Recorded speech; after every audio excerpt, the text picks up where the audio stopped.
बात के लिए आयोजकों का आभार प्रकट करना चाहूँगा कि आपने एमएसएमई जैसे महत्वपूर्ण कार्यक्रम को इतनी प्राथमिकता से यहाँ उठाया और हमें अवसर दिया इतने प्रबुद्ध लोगों से मिलने का, रूबरू होने का।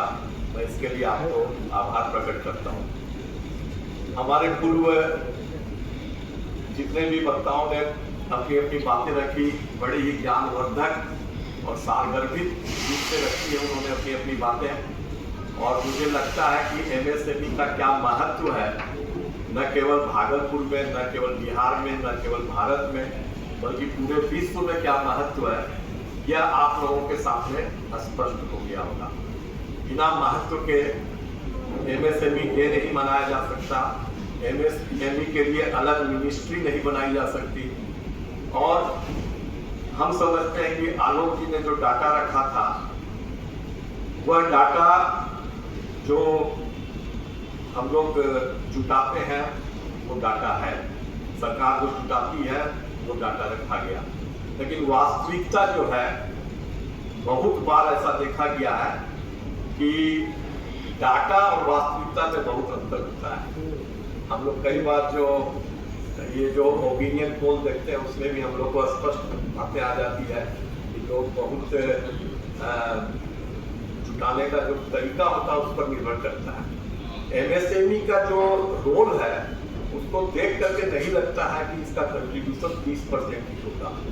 आपने जो डाटा रखा है वो सही है डाटा, किताब जहाँ पर भी मिलेगा सरकारी रिकॉर्ड में 30% दिखाएगा, लेकिन वास्तविकता इससे परी है। मेरे गले नहीं उतरती है बात कि एमएसएमई इतना बड़ा सेक्टर है,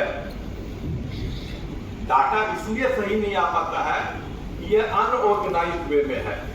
क्या हम ये छोटे छोटे डेयरी फार्म, पोल्ट्री फार्म, ग्वाला, कपड़ा बेचने वाले, फुटकर विक्रेता, इसका सब सारे हिंदुस्तान का डाटा क्या संभव है कि हम सही सही डाटा प्रस्तुत कर सकें? इसलिए एमएसएमई सेक्टर न केवल जीडीपी में बल्कि पूरे बिजनेस में, एम्प्लॉयमेंट में हमको लगता है कि सबसे बड़ा रोल एमएसएमई का है। इसलिए एमएसएमई को हम लोगों को इतने आसानी से और इतने लावारिस तरीके से नहीं छोड़ देना चाहिए।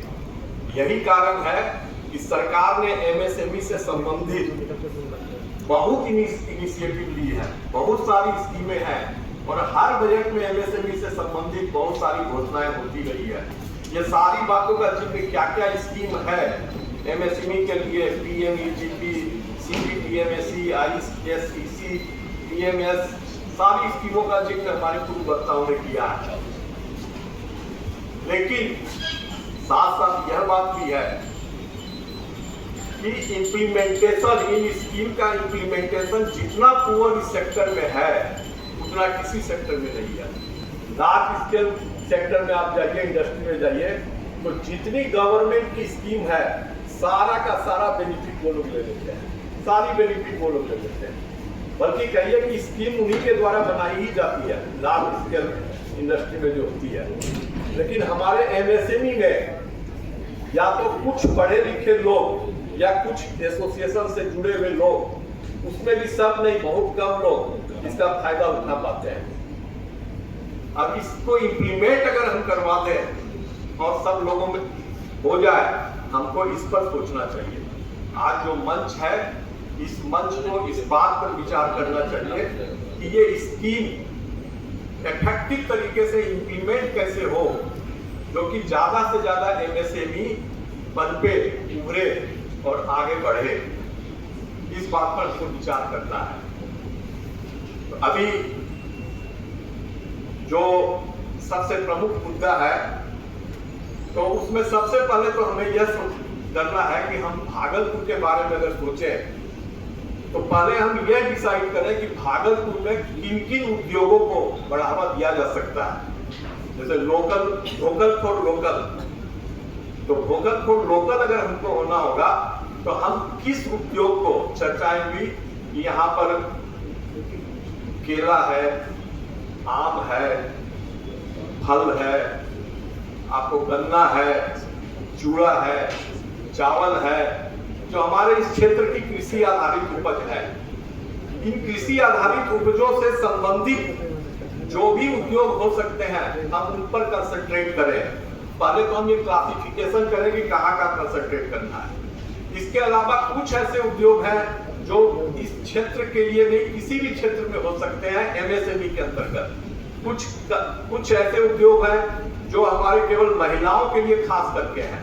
अचार है, पापड़ है, इसी प्रकार का सिलाई है, कढ़ाई है, डिजाइनिंग है। अभी जैसे सिल्क, हमारा भागलपुर सिल्क से संबंधित है, तो सिल्क के ऊपर हम जैसे मंजूषा पेंटिंग है, उसकी पेंटिंग करके वैल्यू एडेड करके कुछ कढ़ाई और डिजाइन बना करके उसमें इंजीनियरिंग कुछ लगा करके और उसको हम वैल्यू एड कर करके मार्केट में सेल करें। आज हमारे भागलपुर का रॉ सिल्क जो 1000 रुपये का होता है, बड़े शहरों में जा करके उस पर कुछ प्रिंटिंग, कुछ डिजाइन बन करके वही 1000 रुपये का सिल्क 10,000 रुपये में बिकता है। तो क्यों नहीं हम भागलपुर में ही उसकी यूनिट लगाएं। अभी बात हुई कि हमारा राजकुमार जी ने कहा कि हमारा जो सिल्क का क्रेडिट हमको नहीं मिलता एक्सपोर्ट का, क्योंकि यहाँ से सिल्क तो प्रोडक्शन यहाँ से होता है लेकिन एक्सपोर्ट दिल्ली से होता है, बंबई से होता है। क्यों होता है? इसकी वजह जाननी होगी, उसको दूर करना होगा।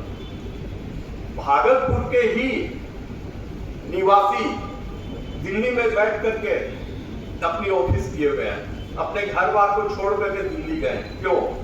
क्योंकि वहां पर उनको बायर आसानी से आ जाते हैं। भागलपुर वो बायर नहीं आएंगे। अमेरिका से दिल्ली आने में जितना समय लगेगा बायर को आने में, उससे 4 गुना ज्यादा समय भागलपुर आने में लगेगा। रास्ता कठिन, जटिल परिस्थितियों से होकर गुजरेंगे। तो इस कारण से मजबूरी में वो वहां ऑफिस किए हुए हैं। दूसरी बात, यहाँ से जो हम सिल्क भेजते हैं, उन सिल्कों पर वे जो वैल्यू एडेड काम करते हैं, उस पर एम्ब्रॉयडरी करवाते हैं, उस पर प्रिंटिंग करवाते हैं, उसको फिनिशिंग करवाते हैं, उसकी यहाँ प्रोसेसिंग यूनिट नहीं है, उसकी यहाँ पर कोई ऐसी व्यवस्था नहीं है। इसलिए वहां पर उसमें वो 1000 रुपये की सिल्क में 200 रुपये का वैल्यू एडिशन करके 1200 की जो पोस्टिंग आती है उसको वो 5000 में सेल कर देते हैं। तो वो काम हम यहाँ कर सकते हैं, इसके लिए हमको तैयारी करनी पड़ेगी।